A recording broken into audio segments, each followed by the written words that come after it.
بسم اللہ الرحمن الرحیم۔ شروع کرتا ہوں اللہ کے پاک نام سے جو بہت بڑا مہربان نہایت رحم والا ہے۔ دوستو، بہنوں، بھائیوں، بزرگوں، السلام علیکم ورحمۃ اللہ وبرکاتہ۔ ہمارے اس اسلامی چینل میں انبیاء کرام اور اس کی قوم میں اس سیریل کی 11 نمبر قسط میں ہم آپ کو خوش آمدید کرتے ہیں۔ آج ہم بیان کر رہے ہیں شیطان کی حقیقت کو۔ علامہ زبیدی لکھتے ہیں، ابلاس کا معنی ہے اللہ تعالیٰ کی رحمت سے مایوس ہونا۔ اسی لفظ سے ابلیس ماخوذ ہے، کیونکہ یہ لائن اللہ تعالیٰ کی رحمت سے مایوس ہو گیا تھا۔ اس سے پہلے اس کا نام عزازیل تھا۔ علامہ راغب اصفہانی لکھتے ہیں، شیطان آگ سے پیدا کی ہوئی ایک مخلوق ہے۔ قرآن پاک میں سورہ رحمان کی آیت نمبر 15 میں اس کا ذکر ہے کہ اور جن کو خالص آگ کے شعلہ سے پیدا کیا کہ اس میں قوت غضبیہ اور رحمت مذمومہ بہت زیادہ تھی، اور اسی وجہ سے اس نے حضرت آدم علیہ السلام کو سجدہ کرنے سے انکار کر دیا تھا۔ ابو عبیدہ نے کہا، جن، انس اور حیوانات میں سے ہر موذی کو شیطان کہتے ہیں۔ علامہ زبیدی لکھتے ہیں، جن انسان کی ضد ہے، جن کو اس نے جن کہتے ہیں کہ وہ چھپا ہوا ہوتا ہے اور نظر نہیں آتا۔ زمخشری نے کہا، ملائکہ جن کی ایک نوع ہے، ان میں سے جو خبیث اور متمرد ہیں ان کو جن کہتے ہیں، اور جو ظاہر اور نیک ہیں ان کو ملائکہ کہتے ہیں۔ علامہ راغب اصفہانی نے کہا، جو روحانی مخلوق انسان کے حواس سے مخفی ہے، اس کی 3 قسمیں ہیں۔ نمبر 1 جو خیر ہیں وہ فرشتے ہیں، نمبر 2 جو شر ہیں وہ شیطان ہے، نمبر 3 جن میں خیر اور شر دونوں ہیں وہ جن ہیں۔ بعض علماء نے لکھا ہے کہ ملائکہ اور جن کی مختلف حقیقتیں ہیں۔ ملائکہ نور سے پیدا کیے گئے اور جنات نار سے پیدا کیے گئے۔ ملائکہ معصوم ہیں، ان میں تولد اور تناسل نہیں ہوتا، اور نہ ان میں مذکر اور مؤنث ہوتے ہیں، اور جنات اس کے برخلاف ہیں۔ ابلیس جنات میں سے تھا، جیسا کہ قرآن پاک میں مذکور ہے۔ ایک قول یہ بھی ہے کہ ابلیس جنات میں اس طرح ہے جس طرح آدم علیہ السلام انسان میں ہے۔ علامہ حسین بن محمد راغب اصفہانی ابلیس کا معنی بیان کرتے ہوئے لکھتے ہیں، سخت خوف کے بعد جو غم طاری ہو اس کو ابلاس کہتے ہیں، اسی سے ابلیس ماخوذ ہے۔ کتنی بار ایسا ہوتا ہے کہ جب کسی شخص کے خلاف بہت دلائل قائم کر دیے جاتے ہیں تو اس پر سکوت طاری ہو جاتا ہے، اور جو حیران اور پریشان ہو کر بھول جاتا ہے کہ اس کو کیا کرنا ہے اور کیا نہیں کہنا۔ ایسے موقع پر کہا جاتا ہے ابلس فلان، یعنی جب وہ اپنی حجت منقطع ہونے کے بعد خاموش ہو گیا۔ شیطان کا یہ ذہن تھا کہ آگ مٹی سے افضل ہوتی ہے، اور وہ آگ سے پیدا کیا گیا ہے، اور حضرت آدم علیہ السلام مٹی سے پیدا کیے گئے، اس لیے وہ حضرت آدم علیہ السلام سے افضل ہے، اور افضل کو یہ حکم دینا صحیح نہیں کہ منقول کو سجدہ کرے، اس لیے اس نے حضرت آدم علیہ السلام کو سجدہ کرنے سے انکار کر دیا تھا۔ ابلیس کا جو ذہن تھا کہ آگ مٹی سے افضل ہے، اس کا رد اس طرح ہے کہ مٹی آگ سے افضل ہے۔ مٹی آگ پر غالب ہے، کیونکہ آگ پر مٹی ڈالنے سے آگ بجھ جاتی، اور اگر مٹی کو ختم نہیں کر سکتی نمبر 2 مٹی امین ہے۔ مٹی میں بیج دبا دیا جائے تو وہ اس سے درخت اگا کر بیج کو پھر کئی گنا کر کے لوٹا دیتی ہے، اور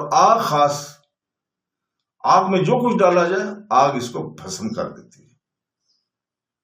نمبر 3 آگ کی طبیعت میں جوش اور غضب ہے، اور مٹی کی طبیعت میں سکون اور ثبات ہے۔ نمبر 4 مٹی کی طبیعت میں تخلیق اور تکوین کی صلاحیت ہے۔ مٹی سے انسانوں اور حیوانوں کا رزق حاصل ہوتا ہے، اور روئی جیسی ہوتی ہے جس سے انسان کو لباس اور زینت فراہم ہوتی ہے۔ اس میں معدنیات ہیں جن سے مختلف آلات اور مشینیں بنتی ہیں، اور آگ سے کسی چیز کا حصول نہیں ہوتا بلکہ وہ حاصل شدہ چیزوں کو فاسد اور فنا کر دیتی ہے۔ نمبر 5، مٹی سے انسان اپنی رہائش کے لیے گھر بناتا ہے جو اس کو دھوپ اور بارش سے بچاتا ہے، اور آگ سے گھر بنتا ہی نہیں ہے، بگڑ جاتا ہے اور جل جاتا ہے۔ نمبر 6، آگ خود بخود قائم نہیں ہو سکتی، اس کو اپنے قیام کے لیے کسی محل اور جگہ کی ضرورت ہوتی ہے، اور محل اور جگہ زمین اور مٹی ہے۔ سو آگ محتاج ہے اور مٹی محتاج علیہ ہے، اور محتاج علیہ محتاج سے افضل ہوتا ہے۔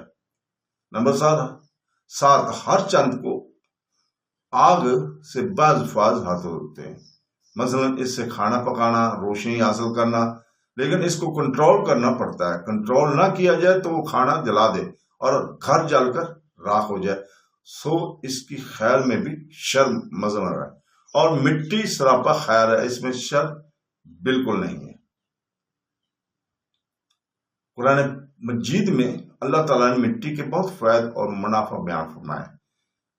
زمین کے متعلق فرمایا کہ ہم نے اس کو فراموش بساط اور قرار بنایا، اور زمین کے عجائبات میں انسان کو غور اور فکر کی دعوت دی، اور آگ کا ذکر ڈرانے، دھمکانے اور عذاب دینے کے لیے فرمایا، اور مٹی کو اجر و ثواب کا منبع بنایا، اور وہ جنت ہے جس میں باغات ہوں گے اور محلات ہیں، اور یہ مٹی کے مسمارات میں ہے، اور آگ صرف دوزخ میں ہے، اور جنت دوزخ سے افضل ہے، تو مٹی آگ سے افضل ہے۔ نمبر 9، مٹی کے لیے یہ فضیلت کافی ہے کہ اس سے اللہ تعالیٰ کا گھر بنایا گیا، انبیاء کرام کو بنایا گیا، اور آگ کے لیے یہ مذمت بہت ہے کہ اس سے شیطان کو بنایا گیا۔ نمبر 10، مٹی سے تواضع ہوتی ہے، اور آگ سے سرکشی اور تکبر پیدا ہوتا ہے، اور جو تواضع کرتا ہے اللہ تعالیٰ اس کو سربلند کرتا ہے۔ حدیث مبارکہ میں ہے، حضرت ابو سعد رضی اللہ تعالیٰ عنہ سے روایت ہے کہ رسول پاک صلی اللہ علیہ وسلم نے ارشاد فرمایا، جو اللہ تعالیٰ کے لیے ایک درجہ تواضع کرتا ہے اللہ تعالیٰ اس کو ایک مرتبہ بلند پیدا کرتا ہے، اور جو اللہ تعالیٰ کے سامنے درجہ تکبر کرتا ہے اللہ تعالیٰ اس کو ایک درجہ نیچے گرا دیتا ہے، حتیٰ کہ اس کو اسفل سافلین میں کر دیتا ہے۔ شیطان نے تکبر کیا اور پھر کافر ہو کر تباہ و برباد ہو گیا۔ اللہ تعالیٰ تکبر کرنے والوں کو ناپسند فرماتا ہے، اور حدیث مبارکہ میں تکبر کرنے والوں کی سخت وعیدیں آئی ہیں۔ حدیث مبارکہ میں حضرت عبداللہ بن مسعود رضی اللہ تعالیٰ سے روایت ہے کہ رسول پاک صلی اللہ علیہ وسلم نے ارشاد فرمایا، جس کے دل میں رائی کے دانہ کے برابر بھی تکبر ہوگا وہ جنت میں داخل نہ ہوگا۔ صحیح مسلم کی حدیث نمبر 91، رقم الحدیث بیروت۔ حضرت ابو ہریرہ رضی اللہ تعالیٰ سے روایت ہے کہ رسول پاک صلی اللہ علیہ وسلم نے ارشاد فرمایا، اللہ ذوالجلال فرماتا ہے کہ کبریہ میری چادر ہے اور عظمت میرا تہمت ہے، جو ان میں کسی ایک کو مجھ سے چھینے گا میں اس کو جہنم میں ڈال دوں گا۔ ایک اور روایت میں حضرت سلمہ بن اقوا رضی اللہ تعالیٰ عنہ سے روایت ہے کہ رسول پاک صلی اللہ علیہ وسلم نے ارشاد فرمایا، ہمیشہ آدمی اپنے آپ کو بڑا سمجھتا رہتا ہے حتیٰ کہ اس کو متکبرین میں لکھ دیا جاتا ہے، اور اس کو متکبرین کا عذاب پہنچتا ہے۔ سنن الترمذی، رقم الحدیث 2007۔ ایک اور حدیث مبارکہ میں ہے حضور پاک صلی اللہ علیہ وسلم کی، حضرت ثوبان رضی اللہ تعالیٰ سے روایت ہے کہ رسول پاک صلی اللہ علیہ وسلم نے ارشاد فرمایا، وہ شخص جنت میں داخل ہو جائے گا جو اس حال میں مرا کہ وہ ان 3 چیزوں سے بری تھا۔ نمبر 1 تکبر، نمبر 2 خیانت، نمبر 3 قرض۔ ایک اور روایت میں ہے کہ حضرت حارثہ بن واب رضی اللہ تعالیٰ سے روایت کی کہ میں نے رسول پاک صلی اللہ علیہ وسلم کو فرماتے ہوئے سنا کہ کیا میں تم کو اہل جنت کی خبر نہ دوں؟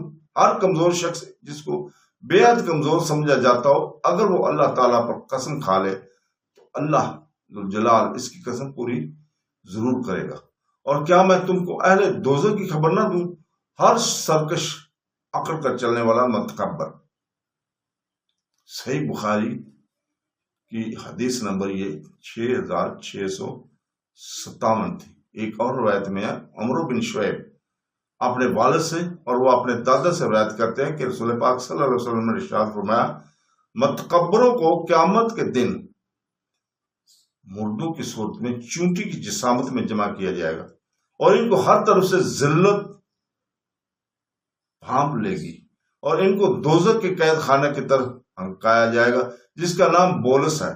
اس میں آگ کے شعلے بلند ہو رہے ہوں گے، اور ان کو دوزخیوں کی پیپ پلائی جائے گی۔ تو دوستوں، اس کے ساتھ اجازت، اللہ حافظ۔